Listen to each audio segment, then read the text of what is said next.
Assalamualaikum warahmatullahi wabarakatuh. Shalom, Om Swastiastu, Namo Buddhaya, salam kebajikan, rahayu, dan salve.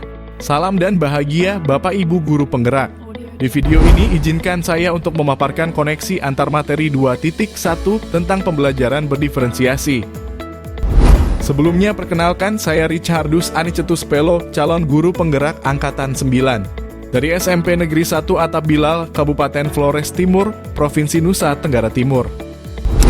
Apa itu pembelajaran berdiferensiasi? Pembelajaran berdiferensiasi adalah usaha guru dalam menyesuaikan proses pembelajaran di kelas untuk memenuhi kebutuhan belajar individu murid. Artinya pembelajaran berdiferensiasi merupakan pembelajaran untuk mendukung semua murid di kelas kita. Maksudnya apa ya? Ingat, setiap anak adalah unik. Mereka punya kelebihan atau potensi dan kekurangannya masing-masing. Begitu juga dengan minat, gaya belajar, pola pikir, kebiasaan, kemampuan literasi, dan masih banyak lagi, pasti berbeda-beda kan? Nah, disinilah dibutuhkan usaha guru untuk dapat memenuhi kebutuhan belajar murid yang berbeda-beda, agar mereka merasa nyaman saat belajar di kelas dan tentunya tujuan pembelajaran dapat tercapai. Lalu, bagaimana ya cara untuk dapat melakukan pembelajaran berdiferensiasi di kelas? Agar dapat melakukan pembelajaran berdiferensiasi di kelas, guru harus memahami tujuan pembelajaran terlebih dahulu. Selanjutnya, menganalisis dan merespon kebutuhan belajar murid. Menciptakan lingkungan belajar yang mengundang murid untuk belajar. Melakukan manajemen kelas yang efektif dan melakukan penilaian berkelanjutan. Berkaitan dengan kebutuhan belajar murid, guru harus memahami 3 aspek berikut, yaitu yang pertama adalah kesiapan belajar atau readiness, minat murid, dan profil belajar murid. Kesiapan belajar murid yaitu pengetahuan awal murid sebelum proses pembelajaran berlangsung, di mana mengharuskan guru untuk menilai pengetahuan awal dan menentukan apa yang telah murid ketahui. Yang kedua, minat murid. Minat adalah objek tertentu yang menyenangkan dan memberikan kepuasan diri pada murid. Minat merupakan salah satu motivator penting bagi murid untuk terlibat aktif dalam proses pembelajaran. Dan yang ketiga adalah profil belajar murid. Profil belajar murid berkaitan dengan lingkungan, budaya, gaya belajar, dan kecerdasan majemuk yang berbeda antara satu anak dengan yang lainnya. Kebutuhan belajar murid dapat diidentifikasi berdasarkan cara-cara berikut ini, yaitu mengamati perilaku murid-murid, mengidentifikasi pengetahuan awal, mereview dan melakukan refleksi terhadap praktik pengajaran, berbicara dengan guru murid sebelumnya serta membaca raport murid di kelas sebelumnya, atau bisa juga menggunakan berbagai penilaian formatif dan diagnostik.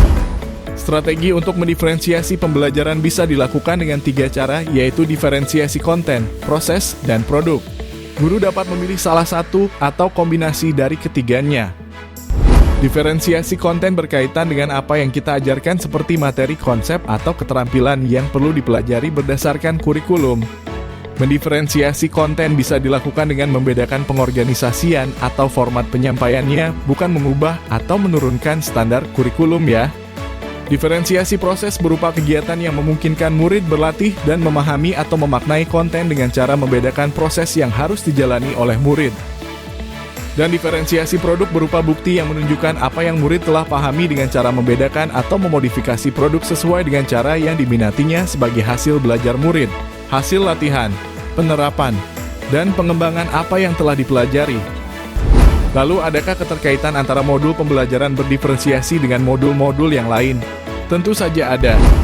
Untuk dapat melakukan pembelajaran berdiferensiasi, maka guru harus berusaha memenuhi kebutuhan belajar anak sesuai dengan kodrat alam dan juga kodrat zaman berdasarkan filosofi Ki Hajar Dewantara.